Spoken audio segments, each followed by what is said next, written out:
Hello again, and welcome to this week's episode of More Than the Score, presented by Dubuque Auto Plaza. I'm your host this week, Tim O'Neill, joined by TH Sports editor Jim Leitner. Jim, thanks for joining us. How are you doing this week? Not too bad. Busy week with tournaments wrapping up and a lot of excitement around the newsroom these days. Absolutely. A lot of people will say this is one of the best times of the year. March Madness, tournament time and all that. And it's the same thing at the high school level as is going on at the college level right now. It's the postseason, time to crown some champions. And we've had quite a few teams make a nice extended tournament run this year. Jim, what have you seen out of Cascade Cougars? They qualified in Class 2A.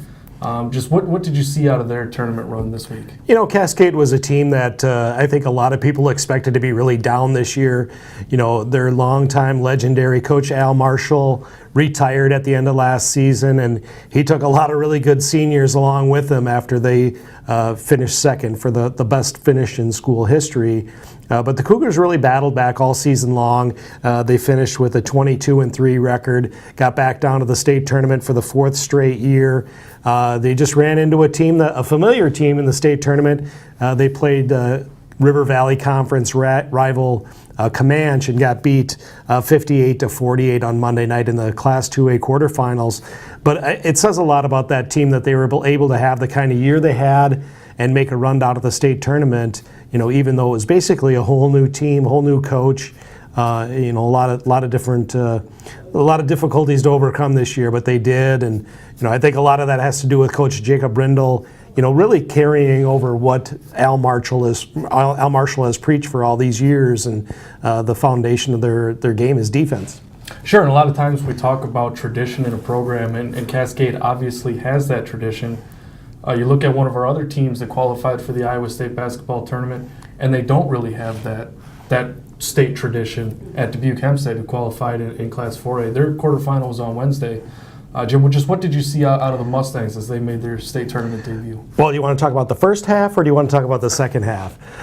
The first half, Hempstead was dynamic. They were outstanding. They were the faster team. They out-rebounded Cedar Rapids Kennedy. They outplayed him in every single phase of the game, and really, they were really dominant. They actually had a 21-point lead at points in the first half, and you know, they looked like they were a team that could possibly make a run to Saturday night. But the other thing that they did a lot of was they got into a lot of foul trouble. You know, in the first half, a lot of their key players had 3 fouls, and you know, that translated over to the second half. They had 4 fouls, so they had to play a little bit tentatively in the second half against Kennedy. And Kennedy came back to beat them.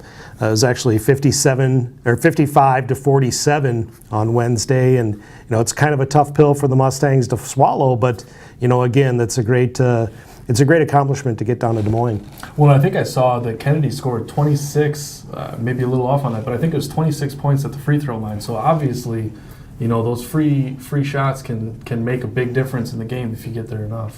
Yeah, you know, and Hempstead is a really good, aggressive team, and I think they might have just been a little bit overly aggressive at times, you know, and that's kind of what led to, you know, their foul trouble. You know, another big key aspect for them was Curtis Martin III. You know, he's a guy who came off the bench and scored 19 points all in the first half. You know, so he was a big reason why they had such a nice lead. It didn't seem like he could miss it all. But then again, you know, the foul trouble kind of caught up to him. Kennedy went on a 19-2 run in the third quarter. And at that point, you know, Kennedy took the lead, and I think Hempstead started to feel it a little bit. And, you know, unfortunately, they got knocked out in the first round. But, you know, Hempstead's a team that has a lot of underclassmen who will be back next year.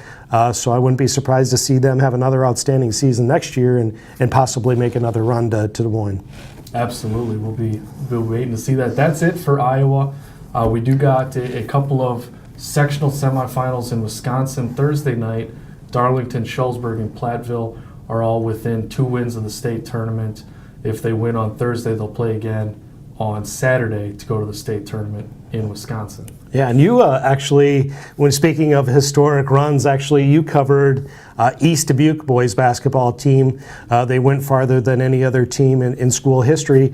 What can you tell me about the run they made and how close they came to make it to the state tournament in Peoria? Well, it really was a fantastic season for East Dubuque. In talking with Coach Eric Miller, they had like 7 20-win seasons in the last 9 years, but they had never quite hit 30 wins. They got to 31 this year. They had never played beyond the sectional semifinals. They got 2 games beyond that. They won a regional sectional championship and then advanced to the super sectional, just 1 win away from the state tournament. And just ran into a really tough team from Chicago Hope Academy. But East Dubuque, they've got a lot of young players, only 1 senior on the team. He's a senior and one of their top scorers, so it's going to be a hole to fill. But the future looks really bright for East Dubuque with the number of young players they got. And considering they got as far as they did, the future looks really bright, and I wouldn't be the least bit surprised to see them back in the super sectional next year. Mm-hmm. and maybe getting a chance to get down to Peoria and play in the state's Final Four.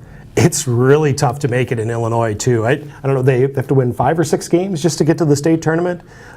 6, I believe. 6. I mean, it's obviously it's a much bigger state and everything, but how tough is that? How tough is that road, to keep winning and keep surviving and advancing in Illinois to try to make it to Peoria? It really is tough. I mean, we've never had an area boys team make the Illinois Super Sectionals before this year, according to research from Brendan West. Well, actually, we had River Ridge made it early in the 1990s, but okay. But I mean, that's 25 years ago that River Ridge made it. So I mean, that's speaks a lot that it's not easy to make it that far. Right, and the early part of the tournament, a lot of it is a Northwest Upstate Illini Conference tournament. So you're playing teams that you've seen 2 and 3 times this year. Even in the sectionals, East Dubuque played Orangeville and Freeport-Acquin, both of which are from the NUIC. East Dubuque, it was the 3rd time they'd played Orangeville, the 2nd time they'd played Acquin. So the familiarity with all of these teams is very much a struggle for some teams. And then when you get to the super sectionals, you're going to be playing a very, very good team. In the case of East Dubuque, they're playing Chicago Hope Academy, and yeah, it's 1A, but this is a private school recruiting from Chicago, which is some of the most fertile recruiting ground in the nation as far as basketball players. So that was a quality program they went up against. And, if they could have hit a few more shots, they might have had a chance to get a little closer in that game. And who knows what could have happened if it didn't get out of hand late in the 4th quarter. But just a really, really tough road to get to the state tournament for teams from this corner of the state. I think that should pretty much do it for our winter season. Like you said, we have a few teams in Illinois or Wisconsin, but that should pretty much do it for the winter season. Yeah, after next week, we'll be down to softball and baseball, soccer, track, golf, tennis. We'll have all the coverage for you in the Telegraph Herald. So that'll do it for us for this week on More Than the Score, presented by Dubuque Auto Plaza. I'm Tim O'Neill. He's Jim Leitner. We'll see you next week.